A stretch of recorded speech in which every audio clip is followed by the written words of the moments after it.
हाँ, अब आपको पूरा दिखाई, अब दिख रहा है पूरा स्क्रीन? हेलो। हाँ सर। हाँ हाँ देखिए, सर, दिखने लगा। Structural approach. तो स्ट्रक्चरल अप्रोच जो है पिछले साल ही आया है, ठीक है।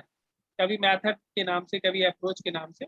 तो स्ट्रक्चरल मेथड का यूज क्या होता है? Method is the body of technique, माने कोई किसी मेथड की बात करते हैं तो उसमें बहुत सारी टेक्निक यूज होती है। Beside the methods also vary from person to person. और कोई टीचर कौन सा मेथड यूज करेगा, ये सब टीचरों पे अलग अलग डिपेंड करता है। जैसे आपने देखा होगा कि बहुत सारे लोग आपके साथ ही टीचिंग करते हैं, टीचिंग मतलब ट्रेनिंग कर रहे हैं, और वो लोग जो है कुछ लोगों की आवाज कम होगी। देखा, कभी अनुभव किया? कुछ हाँ लोग, सर, कोई लोग स्लो बोलते हैं, कोई लोग डरते भी हैं सर। हाँ डरते तो वो तो धीरे धीरे दूर होगा जब आप पढ़ाने लगेंगे, रोज रोज स्कूल जाने लगेंगे, टीचिंग जॉब लग जाएगी तो आपका डर तो खत्म हो जाएगा। लेकिन आप, बहुत सारे लोगों को भगवान ही की देन होती है कि बहुत लोग बहुत धीरे बोलते हैं, बहुत तेज चिल्ला नहीं सकते। अब ऐसे मान लीजिए, सपोज करिए कि वो बीएड कर लिए, वो टीचर बन गए, है ना। और वो टीचर बनने के बाद अगर पढ़ाने लगे तो उनकी आवाज लास्ट बच्चे तक नहीं पहुंचेगी, बेंच जो लास्ट बेंच है उस बच्चे तक नहीं पहुंचेगी। तो उनको क्या मेथड यूज करना चाहिए? अब वो चिल्ला तो सकते नहीं, ठीक है। अगर वो चिल्लाएंगे तो हो सकता है कि फिर उनकी आवाज ही ना निकले। ये भी हो सकता है, क्योंकि हमारे एक टीचर थे, हमारे एक दोस्त पढ़ाते थे, उनको बहुत तेज बोलते थे, उनको आदत है ना, बहुत तेज जानबूझ के बोलते थे। वो कोशिश करते थे कि लास्ट बेंच के बच्चे तक आवाज उनकी जाए। Hello, hello. आप हाँ लोग सर, बोलिए। अपना माइक ऑफ रखिए, ठीक है, आवाज आ रही है खटर खटर। तो वो बहुत तेज बोलते थे, और हुआ क्या कि एक दिन हमने कहा कि अरे सर, कोई जरूरत नहीं, इतना तेज आप बोलते हैं कि हम लोग को डिस्टर्ब होता है, दूसरी क्लास तक आवाज जाती है, आप धीरे बोला कीजिए। नहीं माने, आदत बन गई थी उनकी तेज बोलने की, और एक दिन उनकी आवाज ही बंद हुई। ठीक है, डॉक्टर के पास जाना पड़ा, कई दिन इलाज चला, तब जाके उनकी आवाज वापस आई। ठीक है। तो कोई जरूरत नहीं है कि आप बहुत ज्यादा साउंडली पढ़ाएं, लेकिन हाँ, इतना साउंड भी होना चाहिए कि लास्ट बेंच के बच्चे तक आवाज आपकी जाए। ठीक है। तो पर्सन टू पर्सन मेथड अलग अलग हो जाता है। सपोज करिए किसी की आवाज धीमी है, या किसी दिन किसी की तबीयत खराब है और उसको पढ़ाना है, उसकी आवाज कम निकल रही है, सर्दी जुकाम है, तो वो ब्लैक बोर्ड का यूज करे। यानी मेथड क्या हो गया, अलग हो गया। कोई ओरली पढ़ा रहा था तो वो ब्लैक बोर्ड का यूज करने लगा। क्यों? क्योंकि मेथड हमको अकॉर्डिंग टू पर्सन चेंज हो जाता है, प्लेस टू प्लेस चेंज हो जाता है, और सब्जेक्ट टू सब्जेक्ट चेंज होता है। जैसे अगर साइंस और मैथ पढ़ा रहे हैं, अगर ब्लैक बोर्ड का यूज नहीं करेंगे तो आप ओरली नहीं पढ़ा सकते साइंस, ठीक है ना, मैथ को पढ़ा सकते। But in case of approach, अगर अप्रोच की बात करें तो अप्रोच चेंज नहीं होते, वो हर सब्जेक्ट में लगभग लगभग एक होते हैं। We do not have any such type of alternative, हमारे पास ऐसा कोई तरीका नहीं है कि हम कोई अप्रोच ही चेंज करें। ठीक है, as we have to follow the structure quite to immensely without any fluctuations. In the structural approach, not as a structural method, is a structural approach. Structure have to be taught. ठीक है, कह रहा है structural, जो structural approach है वो structural method similar नहीं है। स्ट्रक्चरल अप्रोच में हम क्या करते हैं कि structure have to taught, structure पढ़ाया जाता है। The different structure from the subject matter to be presented.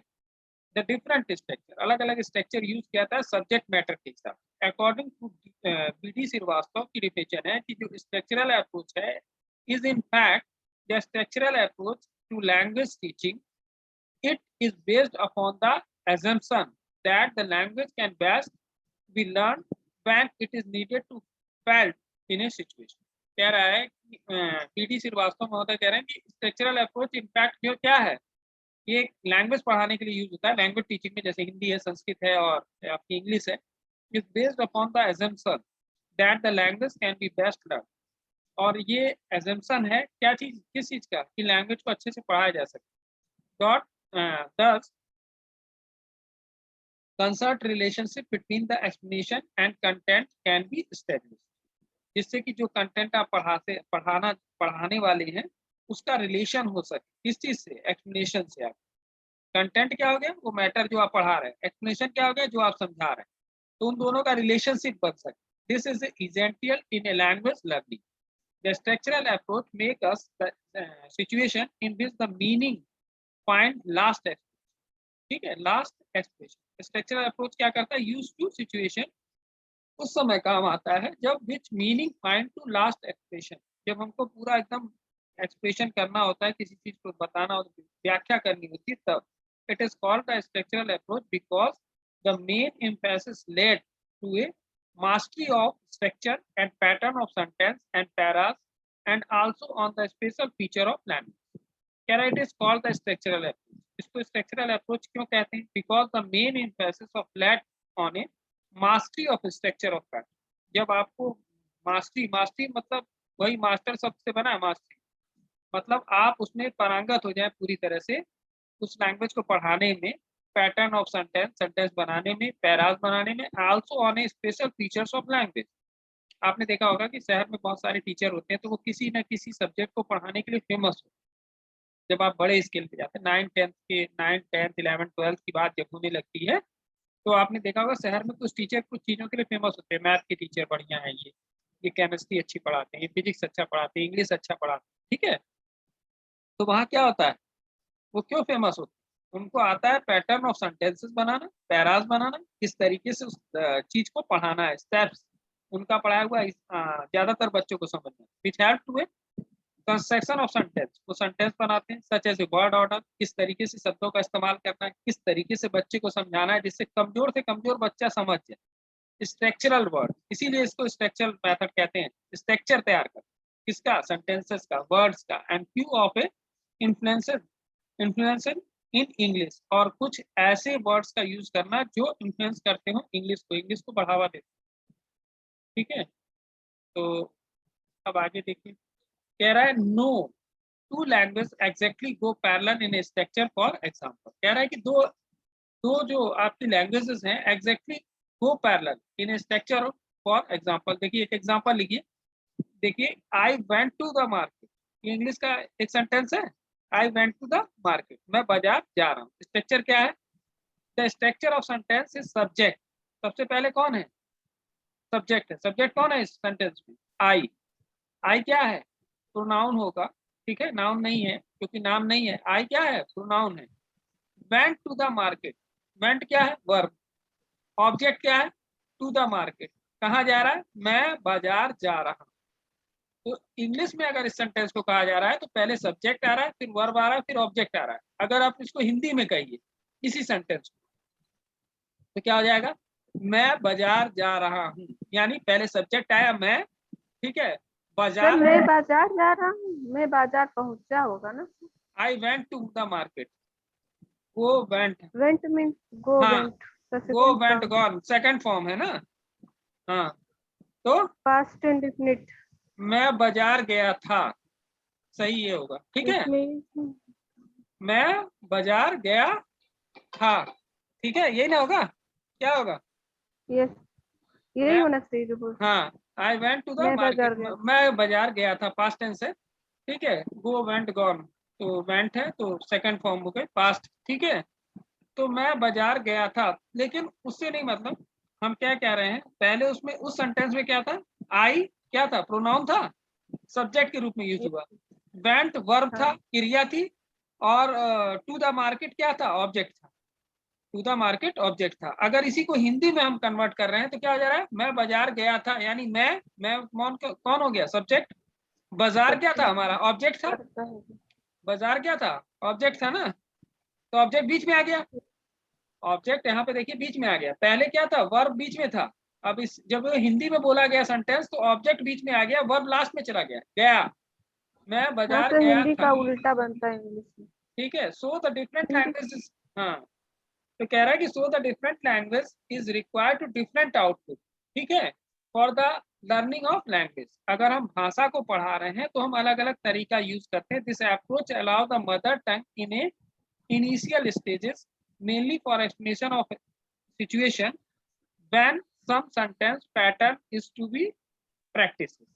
क्या कह रहा है, सो द डिफरेंट लैंग्वेज, अलग अलग जो भाषाएं होती हैं, हिंदुस्तान में बहुत सारी भाषाएं बोली जाती हैं, तो रिक्वायर डिफरेंट आउटपुट, उनको पढ़ाने का तरीका अलग अलग होता है। जब हम सेंटेंस बनाने की बात हिंदी में करेंगे तो बच्चे से कहेंगे पहले सब्जेक्ट लो, फिर ऑब्जेक्ट लो, फिर वर्ब लो, और जब इंग्लिश में बनाने की बात करेंगे तो कहेंगे पहले सब्जेक्ट लो, फिर वर्ब लो, फिर ऑब्जेक्ट, ठीक है। तो ये अप्रोच अलग हो। The approach allows the mother tongue is the initial stage mainly for explanation of situation.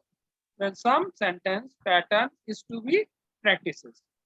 It does not allow the translation of structure which is to be practiced because the same theme present in a different structure in different language. अलग अलग भाषाओं में इसी sentence को अलग अलग तरीके से प्रस्तुत किया जाएगा। ठीक है, जैसे आपने बंगला में पानी पीना क्या है, क्या कहते हैं, बताएगा बंगला में क्या कहते हैं? पानी पीने को बंगला में क्या कहते हैं? मुझे बांग्ला नहीं आती सर। जल खाबो।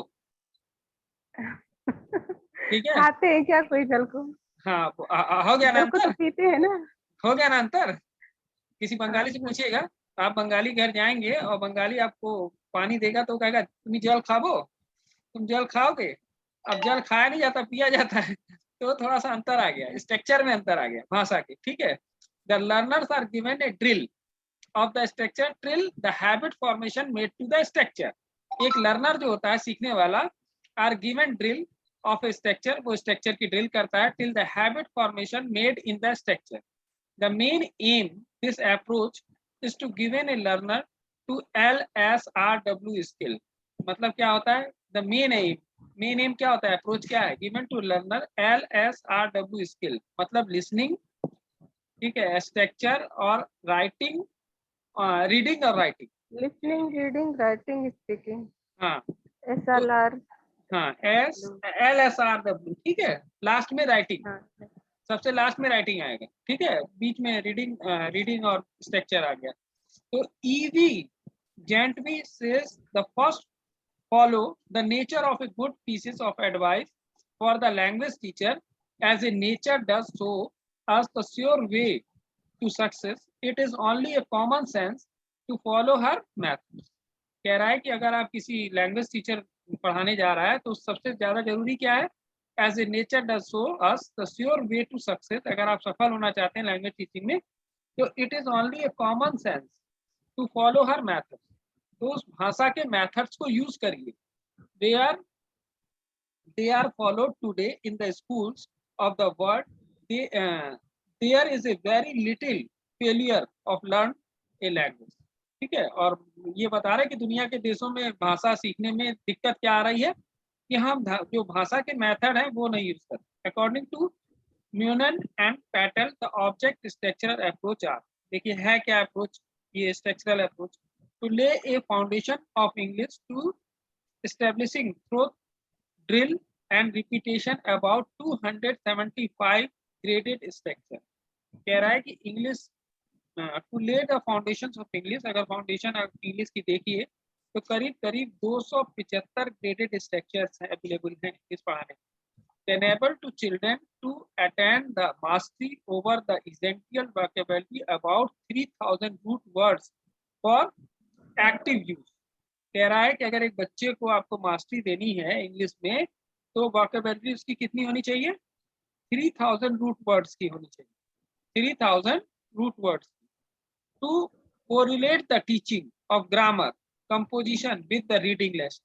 मतलब कह रहा है कि जब आप लेसन पढ़ाइए तो आप क्या करिए, उसको किस चीज से जोड़िए, ग्रामर और कंपोजिशन से। जैसे अभी हमने एक सेंटेंस बोला और उसको ग्रामेटिकली हम लोग पास्ट टेंस प्रेजेंट टेंस बता रहे थे ना कि वो पास्ट में I went to the market की प्रेजेंट में है और क्यों है, कौन सी वर्ब यूज की गई, क्यों, हमको पता चल गया उसका नेचर क्या है सेंटेंस का।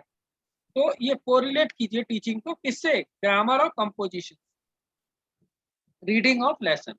To teach the 4 fundamental skill namely LSRW skill, इसका यूज भी करिए। ठीक है, to lay proper emphasis on the oral approach active method in a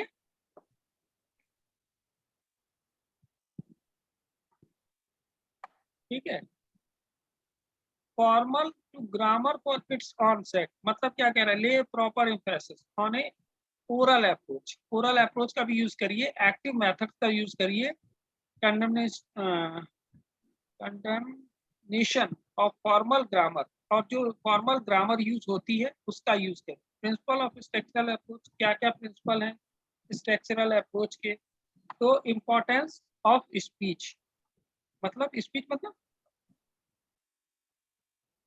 hello, speech हाँ मतलब सर, स्पीच मतलब भाषण बोलना। हाँ बोलना।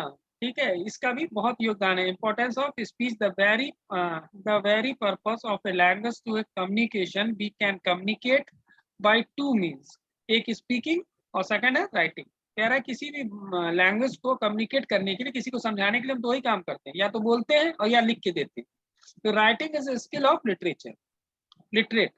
राइटिंग कौन यूज करेगा? जो उस भाषा का पढ़ा लिखा होगा। लेकिन बोलने वाला तो कोई भी बोल देगा। जैसे बंगाली अभी हम बोल रहे थे, तो बंगाली हमको लिखना नहीं आती, बंगाली लिखनी हाँ सर। हमको नहीं आती, लेकिन हमको स्पीकिंग आ गई। क्यों आ गई? कि हमारे पड़ोस में बंगाली रहते थे और हम लोग 25 साल एक साथ रहे, तो हम उनके यहाँ चाय पीते थे, वो हमारे यहाँ चाय पीते थे, तो हमको उनकी भाषा थोड़ी थोड़ी समझ में आने लगी और हम बोल भी लेते थे, लेकिन लिखना नहीं आता।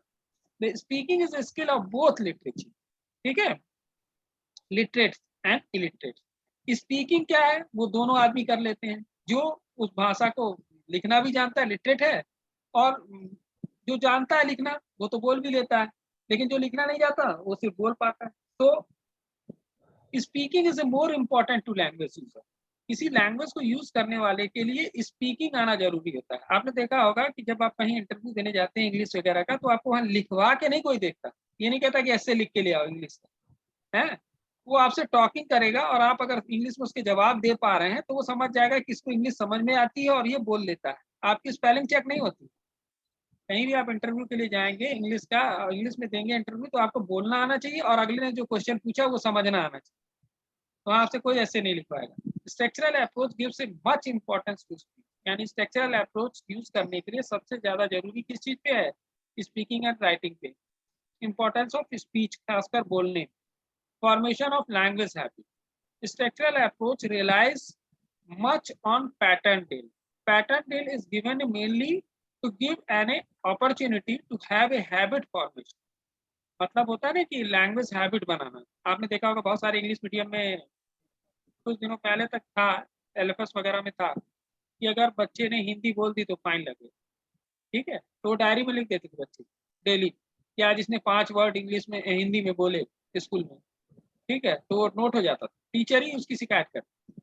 और वो डायरी में नोट होते होते बाद में गार्जियन से फाइन लिया जाता, तो गार्जियन बच्चे को डांटता था, बच्चा जो है फिर सतर्क रहता था, भैया हिंदी नहीं बोलनी। ठीक है, तो इस तरीके से क्या बनती है? हैबिट आती है आपके अंदर इंग्लिश बोलने की। लेकिन अब शायद बहुत सारे स्कूलों में इस चीज का विरोध हुआ तो खत्म हो गई। लेकिन बीच में ये पैटर्न आया था कि इंग्लिश मीडियम स्कूलों ने ये नियम बना दिया कि आप हिंदी बोलेंगे एक भी शब्द तो वो आपकी डायरी में पीछे नोट हो, 1+1 ऐसे करके प्लस कर देते थे, तो पता चलता था एक ही दिन में बच्चा 10-10 रुपए फाइन लेके आ गया। ठीक है, this is done because the language is a habit. Language क्या है? हैबिट होनी चाहिए। The child is able to use the language mainly with the constant listening of the to the language and lead to the habit formation. और ये habit आएगी कैसे? किसी भी बच्चे के अंदर या आप ही के अंदर। तो वो आने के लिए आप क्या करिए? लिसनिंग करिए, सुनने की कोशिश करिए और सुन के समझने की कोशिश। तो इसके लिए अच्छा है कि आप मूवी देखिए, या इंग्लिश न्यूज देखा कीजिए, या इंग्लिश डॉक्यूमेंट्री देखिए, या इंग्लिश डिबेट्स जो आती हैं इंग्लिश में इंग्लिश चैनल पे वो देखिए, या इंग्लिश चैनल देखिए। तो उससे क्या फायदा होगा? आपको इंग्लिश लैंग्वेज की क्या आएगी? लिसनिंग समझ में आएगी, और जब लिसनिंग आप सुनने में सक्षम होंगे, धीरे धीरे बोलने में भी सक्षम होंगे। यानी आपके अंदर हैबिट फॉर्मेशन शुरू हो जाएगा। तो ये तो खैर आप टीचर हैं तो आपके लिए नहीं है इतना कुछ, लेकिन अब बच्चों को सिखाने के लिए जरूरी है कि हैबिट होनी चाहिए। पीपल एक्टिविटी मतलब जो बच्चा है जो सीख रहा है वो क्या एक्टिविटी करेगा। The structural approach the people activities given more importance to ampere to the teachers activity. मतलब जो शिष्य है आपका उसकी एक्टिविटी टीचर से ज्यादा इंपॉर्टेंट।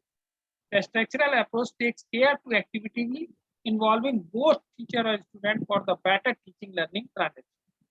स्ट्रक्चरल अप्रोच एक चीज और कहता है कि जो टीचर पढ़ा रहा है और जो स्टूडेंट पढ़ रहा है, स्ट्रक्चरल अप्रोच कहता है कि दोनों मिल के जो है ट्रांजेक्शन करें। बेटर टीचिंग लर्निंग ट्रांजेक्शन तब होगा जब दोनों एक दूसरे से मिल के काम कर रहे हो, यानी टीचर क्वेश्चन पूछ रहा हो और बच्चे जो है जवाब दे रहे हो। आपने देखा होगा कभी कभी कोई लेक्चरर घुसा या हम ही लोग घुसे पढ़ाने और अपना लेसन पक पक पक पक करके चले गए, तो वो मजा नहीं आता।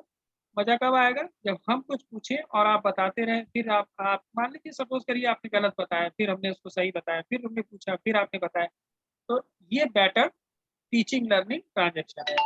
ठीक है, कि आप पढ़ाइए और अगले से पूछते रहिए, फीडबैक लेते रहिए, इससे दोनों का ध्यान पढ़ाई पे लगा रहेगा। टीचर का भी, उसको मालूम चल जाएगा बच्चे का स्टैंडर्ड क्या है जिसको हम पढ़ा रहे हैं, और बच्चे को क्या होगा, वो ध्यान देगा टीचर की टीचिंग। ठीक। अब क्या कह रहे हैं, मास्टरी ऑफ स्ट्रक्चर। जैसे अभी हमने कहा था ना कि लिख रहे हैं तो आपको उसमें लिखने में मास्टरी होनी चाहिए। मास्टरी मतलब आप पारंगत होनी। मोर emphasis to given of a learning structure rather than the vocabulary.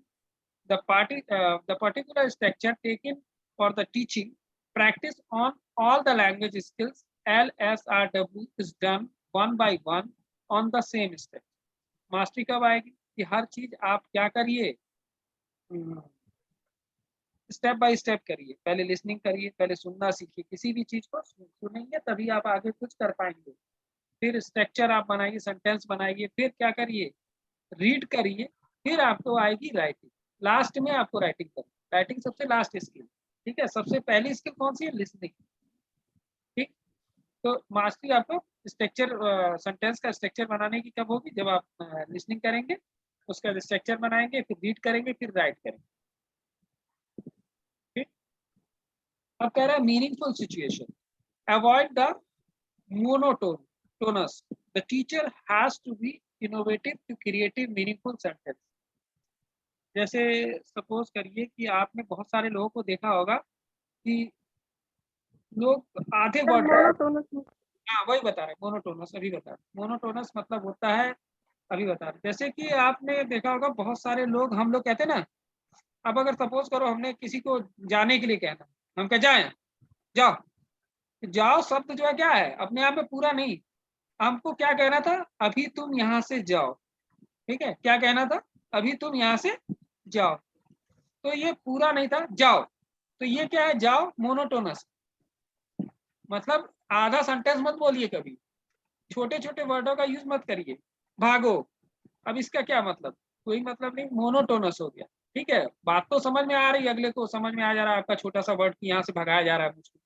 ठीक है, मुझे यहाँ से जाने के लिए कहा जा रहा है। तो इस तरह के वर्ड टीचर को नहीं यूज करने चाहिए जब लैंग्वेज पढ़ा रहे हैं। आप पूरा सेंटेंस बोलिए। एक teacher has to innovative creative meaningful situation.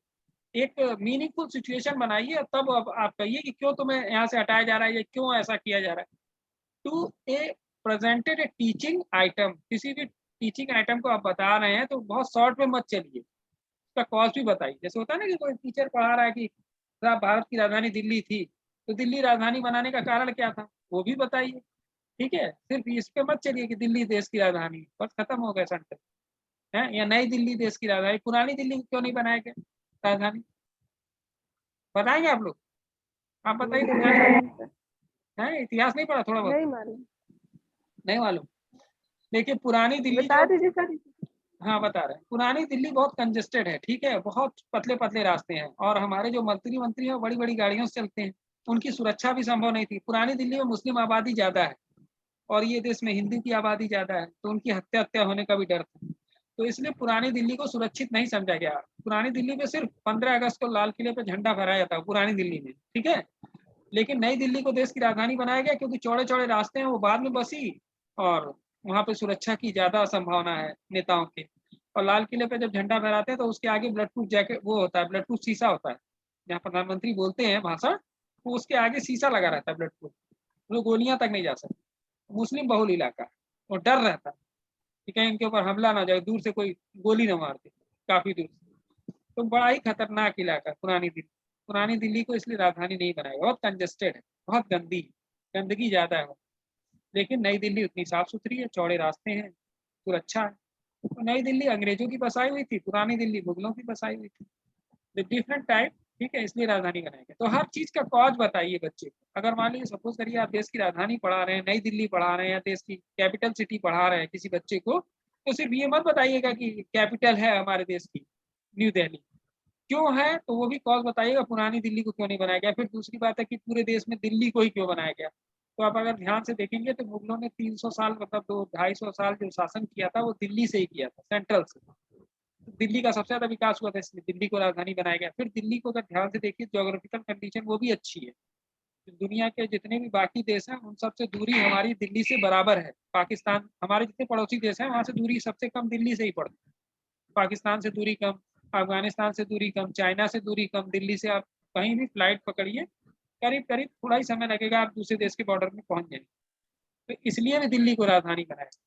अब गोरखपुर राजधानी नहीं बनाते, गोरखपुर बनाते तो क्या होता, पाकिस्तान की दूरी बहुत ज्यादा हो जाती, उस पर कंट्रोल रखना कठिन हो जाता। तो ये बहुत सारे कारण। Different type of meaningful situations can be created by the financial expect. अच्छा, कोई ये बताओगे कि कोई ऐसा देश जिसने अपनी आजाद होने के बाद 3-4 बार अपनी राजधानी बदली, बताओगे? भारत में भी तो बदला गया। भारत में कहाँ बदला गया, बताइए। तो भारत में नहीं बदला गया। नहीं, भारत में नहीं बदला गया, भारत में नहीं नहीं बदला गया। मालूम है। पाकिस्तान ने अपनी राजधानी आजादी के बाद से 3 बार बदली। सबसे पहली राजधानी कराची, ठीक है, फिर लाहौर, फिर इस्लामाबाद। तो इसकी 3 बार राजधानी बदल चुकी जब से देश आजाद हुआ। अब इसका कोई कारण बताओगे क्यों चेंज किया?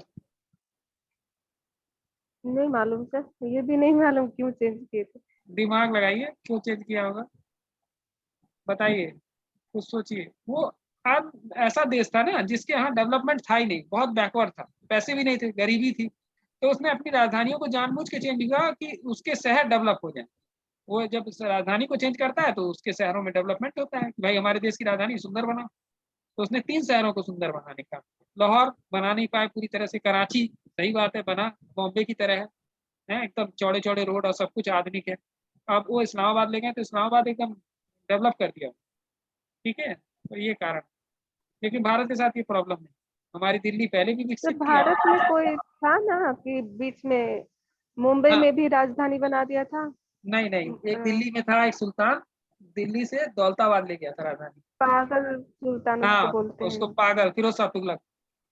फिरोज शाह तुगलक ऐसा सुल्तान था जिसने दिल्ली से राजधानी चेंज की थी, ठीक है। The different type of meaningful situation. आपका थोड़ी देर चलेगा, अभी 8 मिनट चलेगी, ठीक है, उसका बंद हो जाएगा, सर देखिए। ये यूपीएस में एक क्वेश्चन है, होमवर्क क्यों देते हैं? हाँ, ये आ हम्म, नहीं रहा है सर, बहुत हाँ हाँ है। वो हम बड़ा स्लाइड, क्वेश्चन है। हम बनाए हैं स्लाइड, अभी बताएंगे। द डिफरेंट टाइप ऑफ इसको मीनिंगफुल बता दीजिए। Situation can be created by the facial expression. फिर कह रहा है कि different type of meaningful situation can be created by facial expression. जैसे हमने बताया था कि सेंटेंस बोलने पे यानी साउंड वाइब्रेशन पे और एक्सप्रेशन, चेहरे के एक्सप्रेशन से भी समझ में आना चाहिए कि आप बोल क्या रहे हैं या ये सेंटेंस बोला क्यों गया, ठीक है। होता है ना कि जैसे अगर आप कहिए 2 वर्ड्स हैं, ठीक है, जैसे कोई सपोज करिए कोई इनाम जीत के आया, तो क्या कहेगा इंग्लिश में? हुर्रे शब्द इस्तेमाल करेगा ना। और कोई अगर हाँ, कोई दुख में आया, oh no, what's going on, ठीक है। एक्सक्लेमेटरी हाँ, वाक्य बोलते हैं। सेंटेंसेस हैं तो इसमें वाइब्रेशन भी अलग है और एक्सप्रेशन भी अलग होता है, चेहरे से एक्सप्रेशन भी अलग होता है बोलते समय। तो टीचर को भी एक्सप्रेशन यूज करने चाहिए जिससे कि बच्चा समझ सके, है। Dramatization and gesticulation. There is a no breadth of ideas for the resourceful teacher। मतलब देयर इज नो breadth तो आइडियाज। एक रिसोर्सफुल टीचर होता है, उसके पास रिसोर्सेज की कमी नहीं होती और वो कोई ना कोई आइडिया लगा लेता है पढ़ाने के लिए। Teaching one item of a language at a time, teaching one item of a language at a time. मतलब एक चीज और इंपॉर्टेंट है लैंग्वेज टीचिंग। स्ट्रक्चरल अप्रोच में student are introduce only one item at a time. एक item ही आप पढ़ाने की कोशिश करिए एक टाइम में। द फैमिलियर ऑफ वोकैबुलरी, पहले तो शब्दकोश उसका अच्छा हो। Taking to teach a new structure, जो नया स्ट्रक्चर आप पढ़ाने जा रहे हैं उसके वर्ड मीनिंग पहले लिखवाइए। आपने देखा होगा छोटे बच्चों को 1 से लेकर 8 तक वर्ड मीनिंग लिखवाए जाते हैं लेसन के पहले, फिर लेसन के क्वेश्चन आंसर या लेसन को पढ़ाया जाता है। तो ये बहुत जरूरी है कि आप वोकैबुलरी को रिच करिए पहले। Only after getting the mastery over the first structure the second structure is introduce to them, तब सेकंड स्ट्रक्चर को यूज करिए। The principal for the selection of structure, कैसे आप सिलेक्शन करेंगे किसी स्ट्रक्चर का। तो यूजफुलनेस, पहले तो आप देखिए कि आपके लिए उपयोगी है कि नहीं वो structure. Structure selection should be in line with A usefulness and learner, learner के काम आएगा कि नहीं। Care must be taken by selecting the structure, structure should be selected on the basis of situation. किस सिचुएशन के लिए आप कौन सा स्ट्रक्चर यूज करेंगे, ये उस पर डिपेंड करता है सिचुएशन क्या है। And learners are normally involve, और आपका जो लर्नर है वो कितना इन्वॉल्व है उसको, ठीक है। और फिर प्रोडक्टिविटी, दूसरी चीज होती है कि आपका जो स्ट्रक्चर है वो कितना प्रोडक्टिव है। If the structure has scope to producing more sentences, अगर उसमें स्ट्रक्चर आप जो यूज कर रहे हैं उसमें आप ज्यादा से ज्यादा सेंटेंस यूज कर पाएंगे, तो that structure is said to be having क्या,